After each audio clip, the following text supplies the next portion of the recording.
À 14 ans, je vivais ma vie comme une tragédie grecque. Pour la première fois, j'ai fait partie de l'atelier théâtral de mon lycée. Nous avons joué dans son intégralité le jeu de l'amour et du hasard de Marivaux. Belle et grande découverte que cet auteur. Expérience théâtrale incroyable, mais néanmoins semée d'embûches.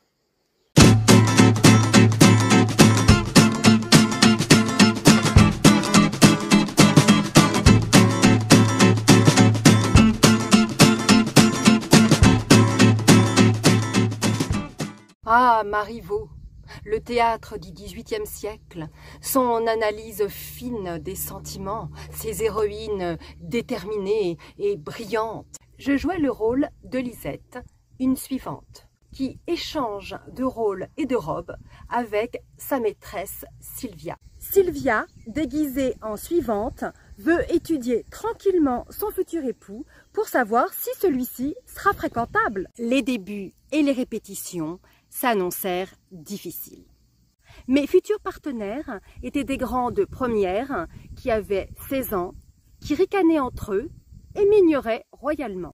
J'avais 14 ans et plein de complexes. J'étais guindée, mal à l'aise. Ça faisait pas très bon ménage avec Lisette qui était virevoltante et très vive. D'ailleurs, un jour que nous répétions avec ma prof de français, eh bien, j'avais mis un gros pull.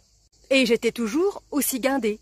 Et elle m'avait dit laisse-toi aller, faut que tu bouges plus, et avec ton gros pull, tu ressembles à un gros bonhomme de neige.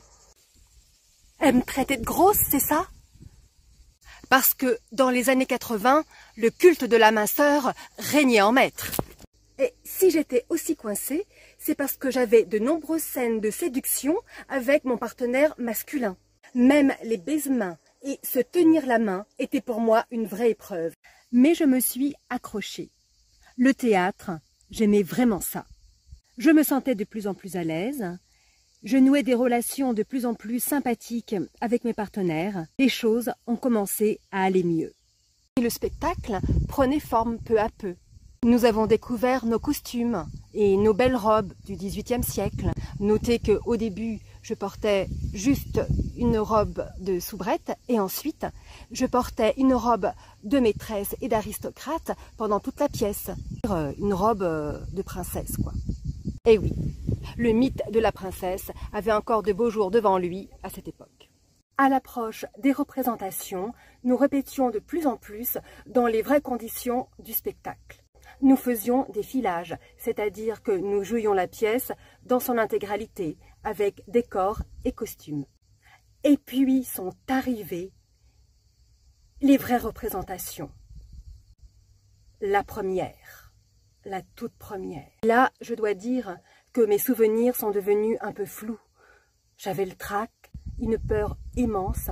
Je me revois en train d'attendre derrière le rideau, car moi je jouais dans la première scène de la pièce, prête moi à me liquéfier sur place. Eh bien non, la magie et le miracle ont opéré. D'un coup, je me suis sentie libérée. J'ai enfin ressenti pour la première fois de ma vie le vrai plaisir de jouer sur scène. Je jouais devant tous mes camarades de classe. J'avais peur de leur réaction. Ça a été une vraie ovation. Les gens nous ont félicités. Tous ces efforts tout au long de cette année ont été tellement récompensés et surtout le plaisir de jouer sur scène. Le théâtre peut vraiment changer la vie d'une timide et lui faire gravir des montagnes. J'ai testé pour vous.